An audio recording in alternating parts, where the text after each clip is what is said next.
جی السلام علیکم ورحمۃ اللہ وبرکاتہ۔ میں پروفیسر حافظ حکیم سلطانی آپ کی خدمت میں حاضر ہوا ہوں آن لائن کلاسز کے حوالے سے۔ تو ہم اپنا لیکچر پڑھ رہے تھے جی، لیکچر پیچھے ہم 2 دے چکے ہیں حج کے موضوع پہ، حج والا لام ہم پڑھ رہے تھے، تو اسی کے حوالے سے ہمارا لاسٹ والا آج لیکچر ہے حج کے موضوع پر، ٹھیک ہے جی۔ کہ حج کے پہلے ہم نے بات کی لغوی اور اصطلاحی مفہوم پر قرآنی اور احادیث کے اعتبار سے حج کی اہمیت و فضیلت، اور آج ہم بات کرنے جا رہے ہیں کہ قرآن پاک حج کی انفرادی اور اجتماعی فوائد اور زائرین جو کعبہ ہیں یعنی کہ جو ادھر جاتے ہیں ان کی دل کی کیفیت، ان کی قلبی کیفیت کیا ہوتی ہے، ٹھیک ہے جی۔ اس پہ ہم بات کریں گے۔ یہ چند پوائنٹ بورڈ پہ آپ کو نظر آ رہے ہوں گے، یہ میں نے لکھے ہیں، ٹھیک ہے جی۔ اس پہ تھوڑی سی بات کروں گا۔ حج کے انفرادی اور اجتماعی فوائد، یہ ہمارا لانگ بنے گا 2 طرح سے۔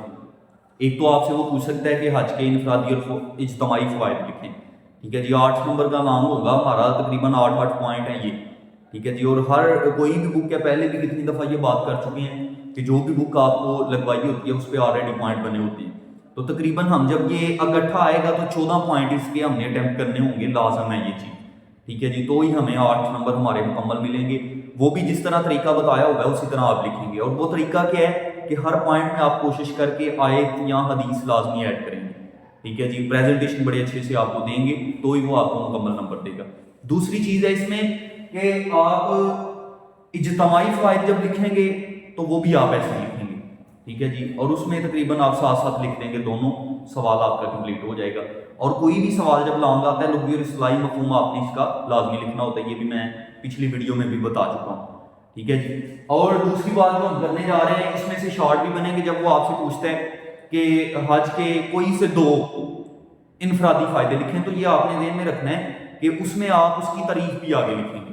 جب وہ آپ سے پوچھتا ہے کہ حج کے اجتماعی فائدے لکھیں، تو یہ بھی آپ یاد رکھیے گا، اگر تو وہ 2 پوچھتا ہے تو تعریف بھی لکھیں گے، اگر 4 پوچھتا ہے تو صرف آپ نام لکھیں گے، تو آپ کا شارٹ مکمل ہو جائے گا۔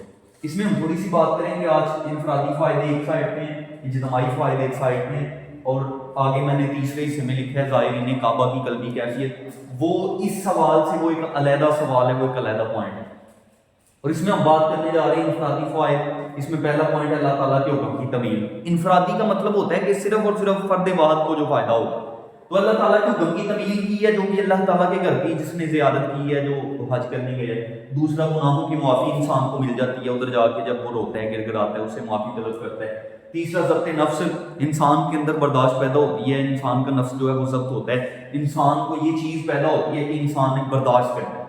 چوتھا پوائنٹ ہے حلال کمائی، صرف ہنٹ دے رہا ہوں، یہ 2-3 تقریباً 3 لائنوں کے یہ پوائنٹ آپ بنائیں گے، 3 سے 4 لائنوں، اور اس میں یہ آپ آیت اور حدیث ایڈ کریں گے تو آپ کا پوائنٹ مکمل ہوگا۔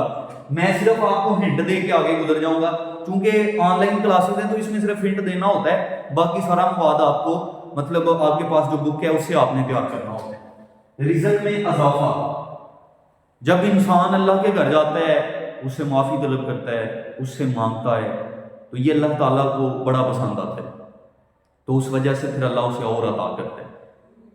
آگے معلومات میں اضافہ ہوتا ہے انسان کی، کہ جب بندہ اپنے کسی بھی وہ ملک سے بلانگ کرتا ہے، وہ کسی بھی ملک میں رہتا ہے، تو وہاں سے جب نکل کے وہ اللہ کے گھر کی طرف جاتا ہے تو پھر جا کے اسے ایک اس کی معلومات میں اضافہ ہوتا ہے۔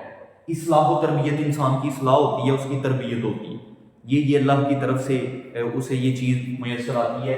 انفرادی فائدے ہم بیان کر رہے ہیں۔ 8واں پوائنٹ صلہ رحمی اس کے اندر آتی ہے، ٹھیک ہے جی۔ یہ ساری چیزیں کس سے آئیں گی؟ اللہ تعالیٰ کے گھر کا حج کرنے سے، اس کی زیارت کرنے سے۔ 9واں پوائنٹ اس میں نے دیا ہے روزہ رسول صلی اللہ علیہ وسلم پر حاضری، یہ بھی اسے پوائنٹ، اور یہ بڑی خوش قسمتی ہے، ٹھیک ہے جی، کہ ہم حج کرنے جاتے ہیں۔ وہ جس طرح اعلیٰ حضرت سے کسی نے پوچھا نا جی، آپ حج پہ جا رہے تھے، حالانکہ حج ہوتا ہے اللہ کے گھر کا، لیکن آپ کا یہ عشق تھا، آپ یہ محبت تھی آقا پاک صلی اللہ علیہ وسلم کے روضہ مبارک سے، کہ آپ سے کسی نے پوچھا حضور کہاں جا رہے ہیں، تو آپ کی وہ عشق کی تڑپ یہ تھی کہ آپ فرمانے لگے کہ میں آقا پاک صلی اللہ علیہ وسلم کے روضہ انور پر، روضہ رسول پر، آپ کے روضہ ببرکت پر حاضری پیش کرنے جا رہا ہوں، حاضری دینے جا رہا ہوں، تو رستے میں کعبہ آئے گا اسے بھی سلام کرتا جاؤں گا۔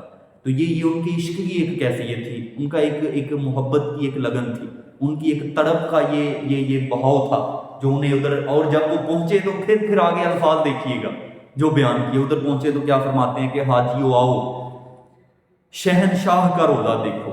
حاجیو آؤ شہنشاہ کا روزہ دیکھو. کعبہ تو دیکھ چکے, اب کعبے کا بھی کعبہ دیکھو. یہ اعلیٰ حضرت کی ایک محبت کی, ان کی ایک عشق کی ایک تڑپ تھی کہ جو حضور کے روضے پہ جا کر انہوں نے ایک بیان کی, ایک ذکر کی. اور آگے اس کے متعلق آقا پاک صلی اللہ علیہ وسلم کی حدیث مبارکہ بھی ہے جی. آقا پاک صلی اللہ علیہ وسلم نے فرمایا کہ جو میرے روضے پہ آیا, جس نے میرے روضے پہ حاضری دی, جس نے میری قبر پہ حاضری دی, تو اس کی شفاعت مجھ پہ واجب ہو گئی ہے. جس نے میرے روضے پہ حاضری دی, یعنی کہ آقا پاک صلی اللہ علیہ وسلم کے روضے پہ جو بھی شخص جاتا ہے, ٹھیک ہے جی, تو آقا پاک صلی اللہ علیہ وسلم فرماتے ہیں اس کی شفاعت میرے پہ واجب ہو گئی ہے, میں اس کی شفاعت کروں گا. تو اس سے دیکھیے کہ اس کے اندر ہمیں یہ بھی پوائنٹ مل رہا ہے حج کے اندر کہ آقا پاک صلی اللہ علیہ وسلم کے روضے پہ ہم حاضر ہوں گے. اگر اجتماعی فوائد ہے, مرکزیت یہ بات ہو رہی ہے اجتماع کی, ٹھیک ہے. پہلا پوائنٹ ہے مرکزیت, اجتماع ہوتا ہے. دوسرا اتحاد عالم اسلام, ٹھیک ہے جی, اتفاق اتحاد عالم اسلام کا ہمیں نظر آتا ہے. تو وہ آپ اس کیفیت کو ذرا دیکھیے نا جی, کہ جب وہاں جا کے یہ جب حج کا خطبہ شروع ہونے لگتا ہے, تو جب یہ صدا آتی ہے ادھر, لبیک اللہم لبیک لبیک لا شریک لک لبیک ان الحمد والنعمت, جب یہ صدائیں جب گونجتی ہیں تو آپ ذرا اسے اپنے حال پہ ذرا سوچئے کہ وہ کیسا دن ہوگا کہ جب ہم ادھر جائیں, اس کیفیت سے گزریں. تو ادھر جو آقا پاک صلی اللہ علیہ وسلم نے حدیث مبارکہ خطبہ حجۃ الوداع پہ ارشاد فرمائی کہ آج کسی عربی کو اجمی پر, کسی گورے کو کالے پر, کسی سردار کو غلام پہ, کسی پہ کوئی فقیت حاصل نہیں. تو ادھر جب یہ صدائیں جاتی ہیں تو پھر یہ پوائنٹ کی ہمیں سمجھ آتی ہے کہ یہ اتحاد عالم اسلام کا, کہ یہاں کسی کو بھی, کوئی کسی ملک سے آیا ہے, کوئی کسی ریاست سے آیا ہے, کوئی کہاں سے بلانگ کرتا ہے, کوئی کہاں سے آیا ہے, لیکن ادھر یہ پوائنٹ ہمیں پھر جا کے سمجھ آتا ہے. تیسرا پوائنٹ ہے اجتماعیت ہوتی ہے, ٹھیک ہے جی, اجتماع ہوتا ہے, مساوات, برابری, جو حدیث مبارکہ آپ کے سامنے رکھی, اس سے بھی ہمیں یہ پتہ چلتا ہے قوت و ہمدردی, ایک دوسرے کی ہمدردی بڑھتی ہے, بھائی چارہ بڑھتا ہے, ٹھیک ہے جی, جب ہم حج کے موقع پہ جمع ہوتے ہیں. آگے بین الاقوامی مسائل سے آگاہی, جب ہم مثال کے طور پہ ویزا لگواتے ہیں, ٹھیک ہے جی, اس کی ٹکٹ کرواتے ہیں, سارے وہ پروسیس سے گزرتے ہیں, تو پھر ہم جب باہر سے ہو کے آتے ہیں, اللہ کے گھر کی طرف جاتے ہیں, تو کوئی کسی بھی ملک سے آتا ہے تو اسے ان سارے مسائل کا سامنا کرنا پڑتا ہے, انہیں وہ جاننا پڑتا ہے, وہ سارے سفر کے معاملات, تو اسے ان مسائل سے بین الاقوامی چیزوں کا اسے علم ہوتا ہے, معاشی فوائد کا اسے خبر ہوتی ہے, قوت کا اظہار ہوتا ہے, ٹھیک ہے جی.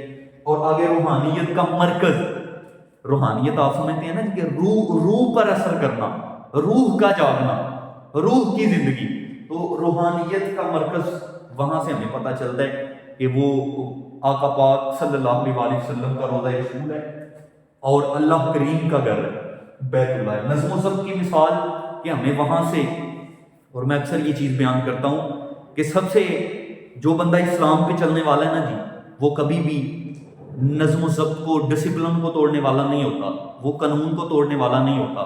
وہ کبھی بھی جو اسلام پہ چلنے والا ہے وہ اپنے ملک سے مایوس نہیں ہوتا, وہ اپنے ملک سے مایوس نہیں ہوتا. جس طرح آج اس پیارے سے عزیز وطن کے اندر ہم رہتے ہیں, لیکن پاکستان کے اندر رہنے والے جو ہمیں اپنی جان سے بھی زیادہ عزیز ہے, اس میں بہت سارے لوگ رہنے والے اس سے بڑے مایوس ہیں. لیکن انہیں میں اس کے ساتھ ساتھ یہ میسج بھی دینا چاہوں گا کہ ایسا ہرگز نہیں ہے. یہ وہ وطن ہے کہ یہ کسی انسان نے نہیں بنایا. مسٹر جناح نے اگر اس کی جدوجہد کی تو وہ پیچھے پاور کوئی اور تھی. اگر مسٹر جناح نے اسے حاصل کیا تو پیچھے وہ ساری ترتیب جو دیا گیا وہ کچھ اور تھا. لیکن چونکہ ہماری بات ہم اور سوال کی کر رہے ہیں, ادھر میں پھر زیادہ نہیں جانا چاہتا. تو یہ ہمارا سوال ہے اجتماعی, انفرادی اور اجتماعی فائدے, یہ اسے ہم مکمل کرتے ہیں جی. باقی جو آپ کے پاس فرسٹ ایئر کے جو بچے ہیں ان کے پاس جو بکس ہوں گی ان سے آپ تیاری کر دیں گے. آگے اگلا سوال ہے ہمارا زائرین کعبہ کی قلبی کیفیت, یعنی کہ ان کے دل کی کیفیت کیا ہوتی ہے. آخرت کی یاد آتی ہے, تکمیل نعمت کا احساس ہوتا ہے, مطلب نعمت مکمل ملتی ہے اس کا احساس ہوتا ہے. گمراہی سے بچنے کی تلقین آتی ہے جب وہ ادھر حج کرتے ہیں اللہ کے گھر کا. خواہشات کی قربانی کا جذبہ ان میں آتا ہے کہ ہم نے کیسے اپنی خواہشات کو قربان کرنا ہے کسی کے لیے, ٹھیک ہے جی. ازلی دشمن کی پہچان ہوتی ہے, جب ہم ادھر جاتے ہیں تو ہمیں سمجھ آتی ہے کہ شیطان ہمارا ازل سے دشمن تھا, ٹھیک ہے جی. قوت ایمانی میں اضافہ, ایمان کی جو قوت ہوتی ہے اس میں اور پختگی پیدا ہوتی ہے جب انسان اللہ کے گھر کا حج کرتا ہے. مسلم امت کے علاوہ سے باہی, مطلب امت کے جو لوگ ہیں ٹھیک ہے جی، مسلم امہ ہے جو امت مسلمان ہے جو اس کے حالات سے آگاہی ہمیں ملتی ہے، خبر ہوتی ہے. آگے مسلم امہ کے سیاسی معاملات کی ہمیں خبر ہوتی ہے.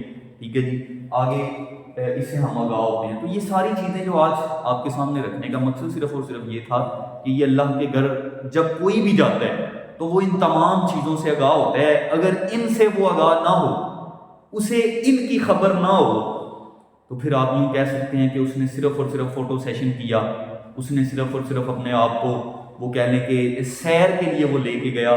اگر یہ چیزیں اس کے دل پہ اثر نہیں کرتی، یہ چیزیں اس کے دل میں موجزن نہیں ہوتی، یہ چیزیں اس کے اندر، اس کی حیات کے اندر نہیں آتی، اس کی حیاتی میں یہ شامل نہیں ہوتی، اس کی عملی زندگی میں یہ لاگو نہیں ہوتی، تو پھر آپ سمجھ لیجیے گا کہ اس نے صرف اور صرف اپنا وہ جو حج کا سفر تھا اس نے صرف وزٹ کے اوپر اسے رکھا، اسے ایک سیر گاہ بنا لیا، اس سے اس نے حاصل کچھ بھی نہیں کیا. تو آج کا یہ ہمارا لیکچر تھا. دعا کروں کہ اللہ پاک آپ کو اسے سمجھنے کی، اسے اس پہ عمل کرنے کی ہمت و توفیق عطا فرمائے. اللہ پاک آپ کو بھی، ٹھیک ہے جی، جو بھی یہ سن رہے ہیں اسے اپنے گھر کا حج کروائے اور آپ کے صدقے مجھے بھی لے جائے. بہت بہت شکریہ. جزاک اللہ.